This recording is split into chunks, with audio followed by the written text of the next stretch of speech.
আশা করি তোমরা সকলেই ভালো আছো। আমি নিয়ে এসেছি আরেকটি নতুন মিনি ব্লগ। দিনটি আমার কাছে খুবই স্পেশাল ছিল। তোমরা হয়তো কেউ কেউ বুঝতে পেরেছো, তবুও আমি ডিটেলসে বলে দিচ্ছি। সেদিন দুই বাড়ির সকলে একসাথে হয়েছিল। দিনটি ছিল বড়ই শুভ। আমাদের বিয়ের পাকা কথা ছিল সেদিন। একে একে সকলেই আশীর্বাদ করে নিচ্ছিল সুজয়কে।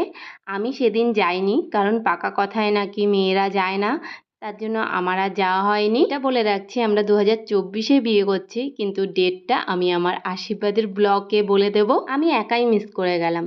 সবাই তো প্রচণ্ড মজা করছিল। পাকা কথা শেষে সকলকে পান সুপারি দিচ্ছে, সিঁদুর পরাচ্ছে, সবাই অনেক মজা করছিল। আর এদিকে মানি তো মেনো বাড়িতে গিয়ে ঘুমিয়েই পড়েছে। ঘুম থেকে উঠে তারপর সবাই আস্তে আস্তে বাড়ি চলে গেল। আর মা বাড়ি এসে আমাদের পাশের বাড়ির সব কাকি জেঠি পিসিকে ডেকে সিঁদুর পরালো, মিষ্টি মুখ করালো, পান দিল। এইভাবেই সুসম্পন্ন হলো আমাদের